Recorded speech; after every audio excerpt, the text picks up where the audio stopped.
Ceci est un livre audio autogénéré par Google. Ce livre est le 146e livre de la. Dirigé par François Soulages et Michel Costantini. Comité scientifique international de lecture. Argentine, Silvia Solas, Univ de la Plata. Brésil, Biagio d'Angelo, Univ de Brasilia. Chili, Rodrigo Zuniga, Univ du Chili, Santiago. Corée du Sud, Yeon-Suk Kim, Chunghwa University, Séoul, Espagne, Pedro Sanginé, Univ. Granada, France, Fr. François Soulages, Univ. Paris 8, Grèce, Panayotis Papadimitropulos, Univ. Ioannina, Japon, Kenji Kitamaya, 1 IV. Seiro, Tokyo, Hongrie, Aniko Adam, Univ. Pasmani Pété et Guietem, Luxembourg, Paul Di Felice, Univ de Luxembourg, Malte, Thierry Tremblay, Univ de La Valette. Série Philosophie. 11 Michel Gironde dire, Les mémoires de la violence. 12 Michel Gironde dire, Méditerranée et exil. Aujourd'hui. 49 Dominique Château, Théorie de la fiction. Monde possible et Locke que narrative. 60 François Soulages et Aniko Adam Codir, Les frontières des rêves. 62 Michel Godefroy, Chirurgie esthétique et frontières de l'identité. 63 Thierry Tremblay, Frontières du sujet. Une esthétique du déclin. 64 Stéphane Kalakarim, Les frontières du corps et de l'espace. Newton. 66 Vladimir Mitz, La transgression des frontières du corps. La chirurgie esthétique. 67 Bernard Salignon, Frontières du réel ou l'espace-espace. 68 Dominique Château, L'art du fragment. Frontières apparentes et frontières souterraines. 69 Pierre Cust, Aux frontières de l'humain. Essai sur le transhumanisme. 71 Gabriel Baudran, Mathématiques et frontières. 73 Philippe Boinard, Frontières du VISAE, analogique numérique. 74 Aniko Adam, Aniko Radvanski et François Soulages, Codir, L'homme qui rêve. 77 Alain Milon et Shuling Tsai, Figure de l'homme. Au croisement des différences. 81 François Soulages dire, Les frontières des langues. 101 François Soulages dire, La crise du visage. 129 Léon Farinetto, Masse et multitude. À partir de Freud, Canetti et Spinoza. 131 Yining Yang, Blanchot Lao Tse, L'acte de nomination. 132 François Soulages et Léon Farinetto, Codir, Masse et sujet. Philosophie et art. 137 Gabriel Baudran, Des discours contemporains à la lumière de Lacan. 145 F. Soulages, Dr. La crise de la représentation. Photographie, médias et capitalisme, 3. Corée, Fran. Série artiste. 17 Manuela de Barros, Duchamp et Malevich. Art et théorie du langage. 44 Bertrand Névin, Roy Lichtenstein, De la tête moderne au profil Facebook. 50 Marc Gilou, Anon. Le sujet improbable, notation, etc. 52 Alain Seniers, Le récit d'une œuvre 1975 à 2015. 104 Raphaël Young Mariano, Scène de la vie familiale. Ingmar Bergman. 106 François Pidir, De l'art cinétique à l'art numérique. Frank Popper. 118 François Soulages et Sophie Armage-Jamoussi, Codir. Masque et identité. Bernard Caoust. 128 François Soulages dire, Temps et photographie. À partir de Bernard Cust. 141 Vamachine, Sophie Calle. Regard sur autrui, du déséquilibre à l'imaginaire. Les autres titres de la collection Eidos sont donnés à la fin de ce livre. Préface, Art, archives et mémoire. La mémoire est ambiguë. La mémoire ne révèle pas ses origines. Elle ne précise pas quand ou comment elle débute. La mémoire nous vient soudainement. La mémoire est toujours incomplète. Quelle que soit la vivacité de nos mémoires, il n'est pas possible que les contours et les détails y soient complètement limpides. Comme pour la vérité, nous dit Heidegger, un refus immuable est fondamentalement inhérent à la mémoire. La mémoire n'est en aucun cas abstraite. Nous ne pouvons pas savoir où sont les lieux de la mémoire, mais il est clair que la mémoire et donc le sensible apparaissent dans des images. C'est la raison pour laquelle les mémoires peuvent être facilement manipulées et influencées par des sentiments ou avec des préjugés. La mémoire est en premier lieu un sujet psychologique, mais il pose plus fondamentalement une question directement liée à une dimension historique, politique et éthique.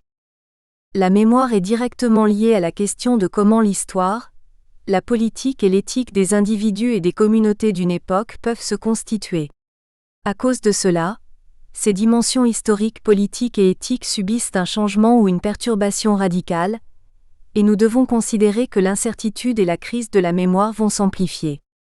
Dans ce contexte, il est éminemment reconnu depuis le XIXe siècle que l'art contemporain intervient en profondeur dans ces problématiques historiques, d'archives, des mémoires collectives et individuelles. En octobre 2018, des chercheurs français et coréens et des archivistes se sont rencontrés à Gwangju en Corée du Sud.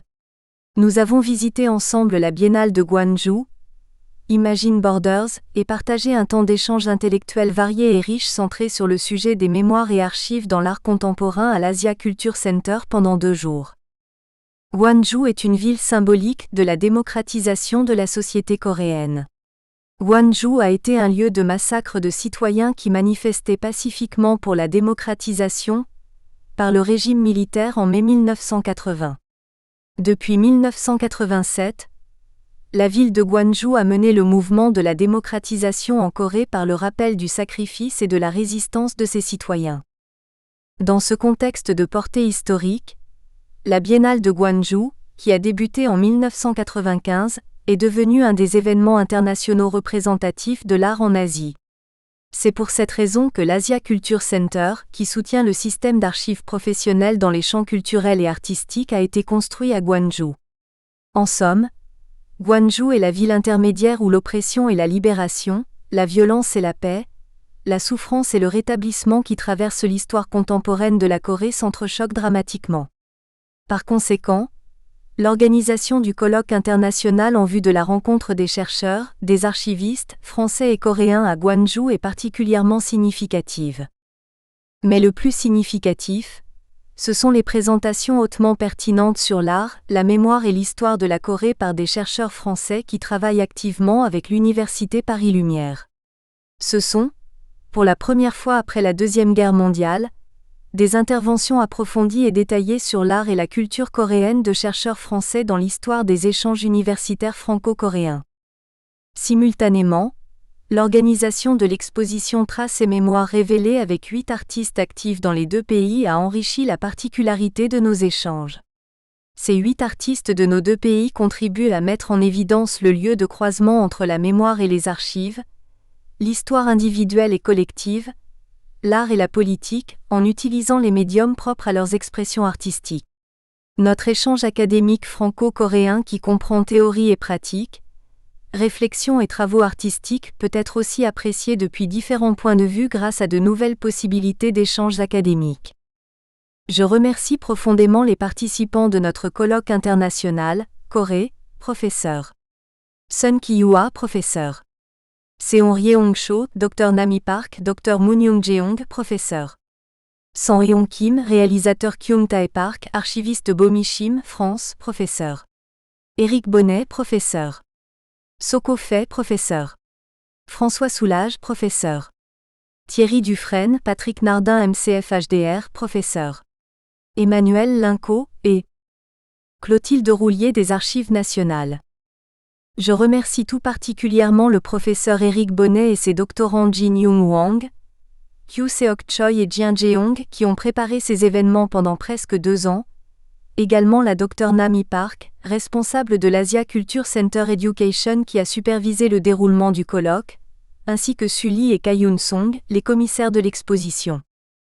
Je souhaite sincèrement que nous poursuivions les échanges entre spécialistes artistiques, culturels, et les artistes franco-coréens à l'avenir. Sun Ki-hwa. Introduction, Mémoire et création, France et Corée contemporaine. Une étude comparative des conceptions de la création artistique et des pratiques mémorielles, en Corée et en France, nous permettra-t-elle de mettre en lumière des processus communs issus de la mondialisation, et où la permanence, la redéfinition de spécificités et identités issues des sphères culturelles occidentales et asiatiques? Quels sont les rapports des artistes avec la mémoire historique et individuelle? Comment les artistes coréens et français ont-ils recours aux archives, réelles et fictives? Quelles relations entretiennent-ils avec leur histoire récente et lointaine, avec leurs espaces et lieux de mémoire? L'élaboration d'une œuvre convoque toujours des images déjà là dans la mémoire de l'artiste. Comment une œuvre se fabrique-t-elle en relation avec le passé qu'elle actualise et dépasse dans le moment de la création? Comment l'exercice de la mémoire est-il pratiqué dans sa relation fondatrice avec l'anamnèse et l'oubli dans les cultures de nos deux pays? Mémoire et création. Archives individuelles et publiques. En 1958, Chris Marker réalisait un reportage coréen. En 1957, il visitait la Corée du Nord avant que le système de propagande ne soit totalement mis en place. Son reportage fut critiqué des deux côtés de la Corée. Nous construisons notre histoire par le choix de certains éléments dans les archives. Une institution comme les Archives nationales inscrit le sens de la nation dans la durée. Pour tirer parti de cette institution, les citoyens doivent s'accorder sur sa valeur représentative. La question essentielle est: que gardons-nous et que ne gardons-nous pas? Ces choix peuvent-ils déterminer des frontières culturelles entre les nations? L'expérience de vivre entre différentes régions linguistiques et culturelles pose la question du sens de ce consensus. D'une part, y a-t-il consensus? Et si oui, de quel ordre et en fonction de quelle mémoire, de quelle fiction et grâce à quel type de travail artistique? Entre deux langues et deux cultures. Il existe des personnes qui se partagent entre au moins deux langues et deux cultures. L'expérience de la vie dans une autre langue et une autre culture fait naître une nouvelle conscience de soi. Comment penser cette situation particulière comme sujet présent dans deux langues et deux cultures? Quels effets cela peut-il impliquer dans une pratique artistique?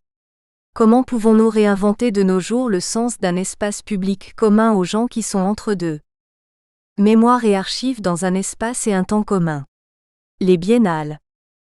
Les biennales d'art contemporain ont aujourd'hui une résonance mondiale. Ce fait peut donc nous procurer la sensation d'habiter dans un espace et un temps commun, à un niveau global. Mais les biennales nous permettent-elles de pouvoir construire des histoires de l'art diversifiées, à partir d'un concept élargi du temps et de l'espace? Pouvons-nous concevoir une histoire de l'art distincte de l'histoire de l'art dominante? Faut-il articuler à l'histoire de l'art une géographie de l'art? Comment pouvons-nous réécrire notre histoire de l'art à l'ère du numérique, en mettant en valeur des acteurs pluriels et multipolaires? Cette recherche n'aurait pu avoir lieu sans l'appui essentiel du professeur Sun Ki-hwa, directeur du département d'esthétique de l'université Hongik, à Séoul.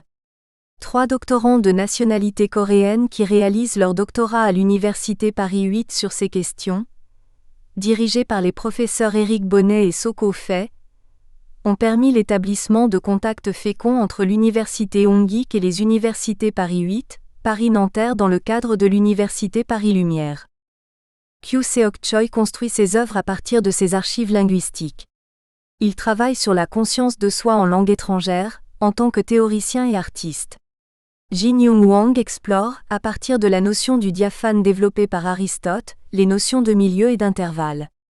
Comment ce véhicule intervallaire intervient-il dans l'art contemporain coréen et occidental?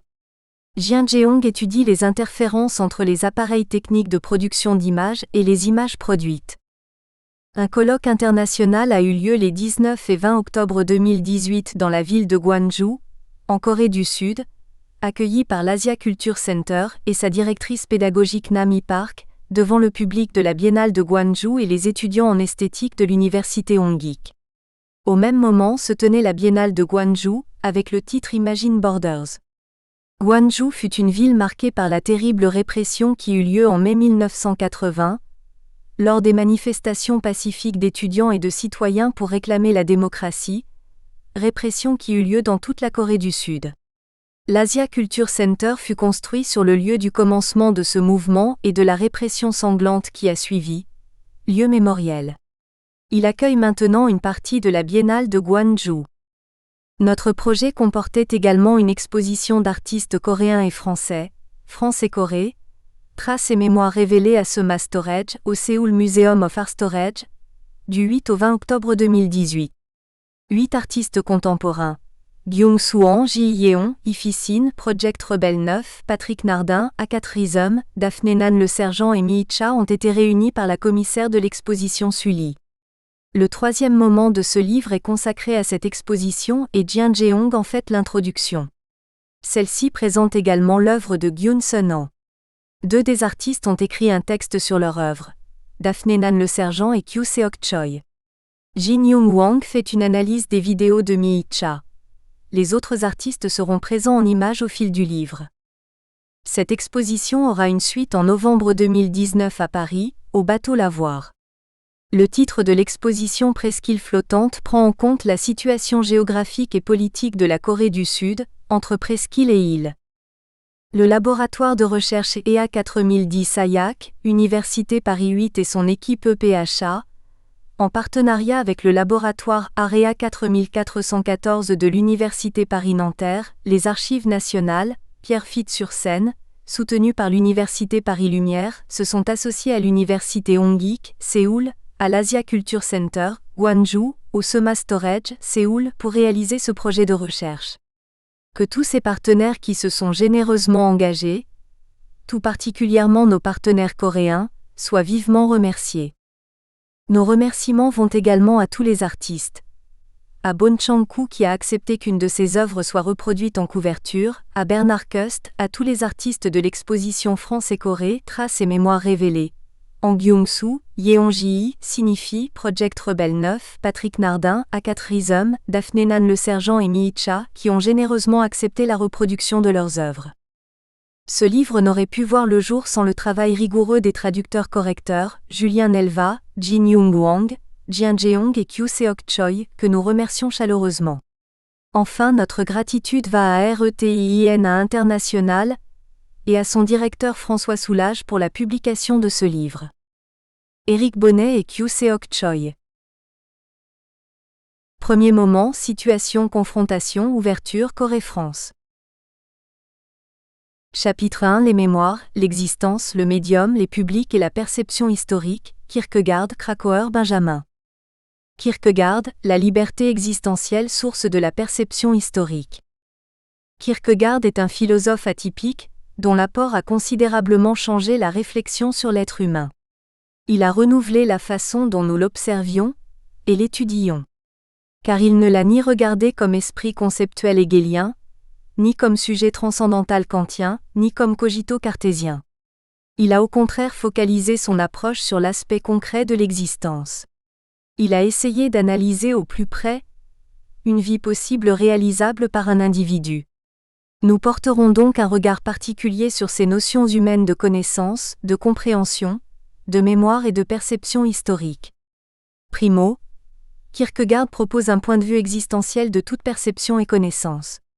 Selon ce point de vue, le fondement de la perception et de la connaissance n'est pas lié à une certaine capacité ou à un savoir accumulé dont un individu dispose. Il est plutôt lié à une relation de l'individu à lui-même. Un individu noue concrètement une relation avec lui-même et relie cette conscience à son existence. En même temps, cet individu qui prend conscience de cette relation à lui-même n'a d'autre choix que de reconnaître cette connaissance de lui-même. Il est un être du redoublement relationnel.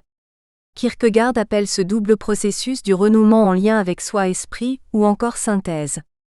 Par exemple, l'esthète, autrement dit celui qui mène son existence selon les préceptes esthétiques, est un être qui vit en évitant ou en réprimant chaque moment où il doit faire acte d'une liberté de synthèse. À cause de cela, et malgré le fait que l'esthète possède bien cette capacité de perception et de connaissance, il demeure dans un état où il ne peut pas réellement se connaître lui-même. Secondo, les études de Kierkegaard conditionnent la différenciation de la dimension temporelle passé-présent-futur par la réussite ou l'échec de cette relation à soi-même. En général, les trois dimensions du passé-présent-futur sont soit objectivement acceptées, soit considérées comme pure forme d'intuition sensible de la subjectivité comme dans la théorie épistémologique de Kant. Or, Kierkegaard n'est pas de cet avis et réfute ces notions. Il argumente que l'esthète ne peut pas être véritablement lui-même dans le plus malheureux, et dans la culture alternée en première partie de ou bien. Car le temps même est déconstruit en des moments sensoriels fragmentés. Cela signifie que la possibilité du souvenir et de l'oubli dépend de cette relation à soi-même. Tertio, Les études de Kierkegaard démontrent que la perception des connaissances humaines et de l'histoire est fondamentalement basée sur l'acte de synthèse. Selon lui, la perception humaine expliquée de manière dichotomique via des sens subjectifs et des qualités objectives, ne peut dépasser le niveau superficiel du commun et de la simple épistémologie. En effet, ce schéma réduirait tacitement l'existence de l'individu à une somme de capacités physiques et psychologiques, à une sorte de machinerie à compétences. De plus, comme démontré en deuxième partie de Ou bien, un individu en échec de cette relation à lui-même ne pourra en aucun cas atteindre une réelle compréhension de soi ou du monde. Cela est dû au fait que pour l'esthète, les dimensions du temps et de la mémoire ont totalement disparu. Il va sans dire qu'un individu menant ce type d'existence ne peut avoir aucune cognition non seulement de son histoire individuelle, mais aussi de l'histoire sociétale et politique qui l'environne. En résumé, les études de Kierkegaard montrent que sens et savoir, que perception et connaissance, que compréhension de soi et de l'histoire, sont des enjeux qui prennent racine dans l'exercice de la liberté individuelle à exister, à être soi-même. Les questions de la connaissance, du regard, de la mémoire et de l'histoire sous-tendent un grand bouleversement dû à l'avènement d'une invention technologique fascinante au milieu du XIXe siècle, la photographie. Krakauer, Mémoire, médium technique, narration historique, vérité constructive. L'ouvrage remarquable de Krakauer, en 1927, sur le seuil du temps, Essai sur la photographie débute par la comparaison de deux photographies. L'une est une photographie contemporaine où figure une star, une diva de 24 ans, l'autre est aussi une photographie d'une jeune fille de 24 ans mais prise 60 ans plus tôt. Si les sujets de ces deux photographies sont pourtant bien les mêmes, nos réactions à leur vue sont notablement différentes.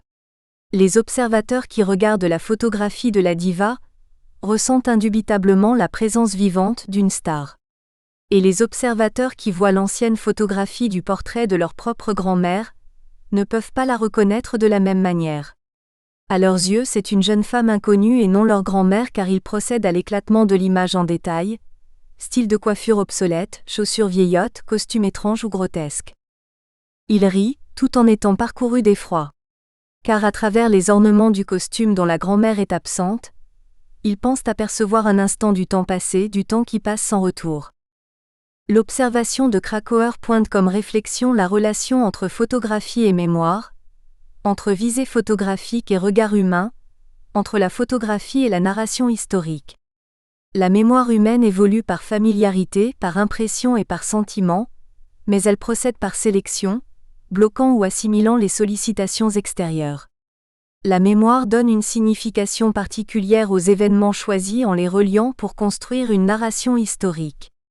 Par contre, une photographie n'a aucun lien avec la familiarité, les sentiments, les chocs émotionnels ou les significations subjectives. C'est essentiellement un instantané fragmentaire et saisi au hasard, capturé par un appareil mécanique. Krakauer dit que les instants photographiques sont basés sur un point de vue où le temps est comme des points homogènes et sans distinction qui se succèdent. Ce point de vue est donc une prémisse tacite d'un historicisme. Krakauer fait état d'une réalité fantomatique, quand on regarde cette ancienne photographie d'une grand-mère qui se déconstruit alors en éléments de détail. La reprise d'anciennes rengaines ou la lecture de lettres d'autrefois font ressurgir, de même que le portrait photographique, l'unité des faits. Cette réalité fantomatique est non délivrée. Elle est constituée de parties de l'espace dont la composition est si peu nécessaire, qu'on peut aussi les imaginer agencées autrement. Cela a collé à nous jadis comme notre propre peau, comme colle à nous aujourd'hui encore ce que nous possédons. Nous ne sommes contenus dans rien, et la photographie réunit des fragments autour d'un néant. Le sujet qui vit dans une société de masse n'est inclus en rien parce que les valeurs et les idées universelles qui donnent sens à nos actes sont perdues à jamais. C'est pour cette raison que le sujet d'une société de masse recherche tant une forme culturelle qui offre même éphémèrement des expériences préaccomplies qui ont du sens. La photographie est une de ces formes culturelles. Quand Krakauer dit « La photographie réunit des fragments autour d'un néant », cela signifie que la photographie saisit bien les aspects précis de détail d'un objet, mais qu'en même temps la photographie répond aux besoins d'un sujet annihilé. Mais la réflexion sur le médium photographique de Krakauer avance encore d'un pas.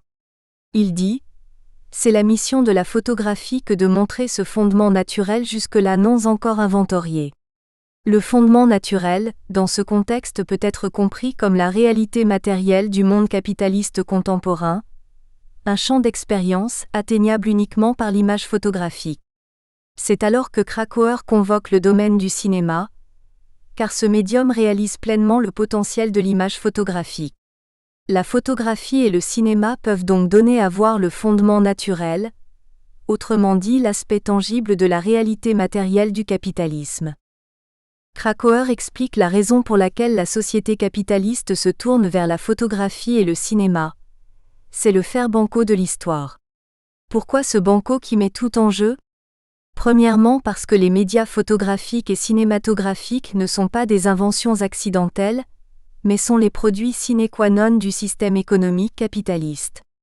Deuxièmement parce que la photographie a posé la première pierre et diffusé l'historicisme en tant qu'approche positive et relative. Troisièmement, parce que les images reproductibles de la photographie et du cinéma ont ébranlé radicalement la continuité traditionnelle sociétale de la mémoire des hommes qui prévalait historiographiquement auparavant. Mais il y a une autre raison encore plus significative. La photographie et le cinéma font le banco de l'histoire, parce que deux possibilités inhérentes mais opposées résident en eux. D'un côté, l'immanence de l'image avec une présence magique et une éternité mythologique comme nous le voyons dans l'épiphanie du Star System.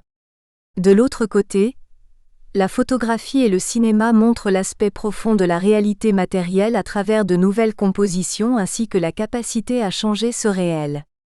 Les images reproductives de la photographie et du cinéma, pour Krakauer, sont des images à la croisée de la tentation et de la rédemption. En somme, ces images contiennent simultanément le salut et la décadence du sujet qui vit dans un monde moderne.